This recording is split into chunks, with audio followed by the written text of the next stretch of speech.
Hi friends, good morning అందరికీ. నేను బాబు ఇవాళ మార్నింగ్ కాఫీ తాగేసి ఇక్కడ వలవల గంగమ్మ అని ఒక అమ్మవారు ఉన్నారండి, అక్కడికి బయలుదేరాము.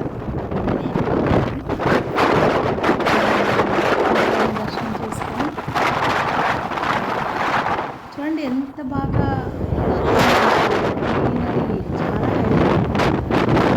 చాలా కాలం తర్వాత ఇలా బయట వచ్చాను.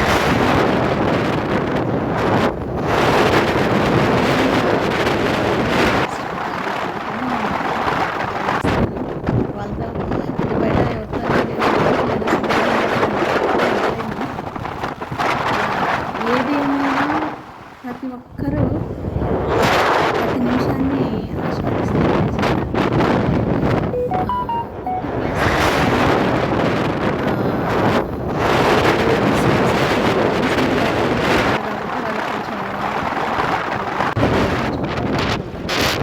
ఆడవాళ్ళు 30 తర్వాత లేదా 40+ తర్వాత కొంచెం ఆస్వాదించాలి. అలా నేను బాబుతో వెళ్తే నేను చాలా హ్యాపీగా ఉంటాను. అమ్మవారి దగ్గరికి వెళ్ళాము, హ్యాపీగా దర్శనం చేసుకున్నాను. కానీ అక్కడ నాకు ఒక విషయం జరిగిందండి. దర్శనం చేసుకున్న తర్వాత మేము టిఫిన్ తింటున్నాము, నేను బాబు ఇద్దరం కూర్చొని. అక్కడ మాకంటే ముందు వెళ్ళి బోనాలు సమర్పించుకునే వాళ్ళు వండుకుంటున్నారు అన్నమాట.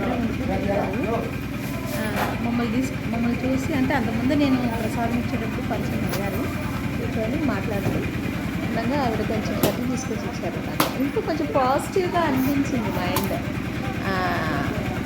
హ్యాపీగా అనిపించింది కూడా. ఎందుకంటే షేరింగ్లో ఉండే ఆనందం మరి దేంట్లోనే ఉంటుందండి. నేనైతే ఎస్పెషల్లీ చాలా సంతోషపడతాను వాళ్ళు ఇచ్చే, అంటే నేను కూడా ఎవరికైనా ఏదైనా హెల్ప్ చేసినప్పుడు కానీ ఇచ్చినప్పుడు కానీ చాలా సంతోషంగా ఫీల్ అవుతాను. నాకు చాలా హాయిగా ఉంటుంది ఆ విషయం మాత్రం. అలా అమ్మవారిని మంచిగా దర్శనం చేసుకుంటున్నాను హ్యాపీగా. అక్కడే వేసి బయలుదేరి వచ్చాము. మళ్ళీ నా డ్యూటీలో నేను జాయిన్ అయ్యాను. ఈరోజు నాకు తెలిసిన అమ్మాయి మా క్లాస్ శివ, మా ఫ్రెండ్ మెసేజ్ ఇచ్చాను, పెడిక్యూర్ చేయించుకుంటున్నారు. దాంతో మాట్లాడుతూ యూట్యూబ్ గురించి ఇలా స్టార్ట్ చేశాను అని చెప్తూ దాంతో మాట్లాడుతూ వీడియో చేశాను. చాలా విషయాలు షేర్ చేసుకున్నాను దాంతో. ఈరోజు ఎందుకో ఒక విషయం చెప్పదలుచుకున్నాను ఇక్కడ. ఏంటంటే ఎక్కడైనా సరే, ఏదైనా సరే, మనం ఒక పని చేసేటప్పుడు వాళ్ళ దగ్గర కొంచెం డబ్బులు మనం తీసుకునేటప్పుడు తీసుకున్న డబ్బులకి ఏ ఇది లేకుండా మనం కష్టపడాలండి. ఇది మినిమం ధర్మం. ఏమంటారు మీరు కూడా అంతే కదా? ఆలోచించండి ఒకసారి. ఇలా ఎవరైనా చెప్పినప్పుడు అట్లీస్ట్ ఆలోచిస్తారని నేను ఆశిస్తున్నాను. అందుకే ఈ విషయాన్ని ప్రస్తావించాను. అలాగే ప్లీజ్ నా వీడియోస్ చూసి మీరు సబ్స్క్రైబ్ చేసుకోండి. మీరు సబ్స్క్రైబ్ చేసుకొని లైక్ కొట్టి షేర్ చేయడం వల్ల మీరు ఎంతో సహాయం చేసిన వారు అవుతారు.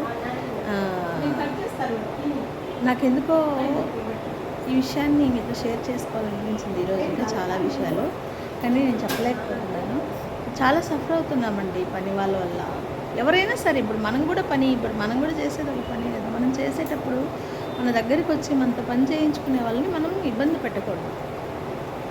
కాబట్టి దయచేసి ఏదైనా ఎవరి పనులు వాళ్ళు కరెక్ట్గా చేస్తే పక్క వాళ్ళకి ఇబ్బందే కలగదు. మన పని మనం చేసుకుంటూ హాయిగా వెళ్తే మనము ఆ వచ్చిన డబ్బుతో మనం కూడా ఎదుగుతాం.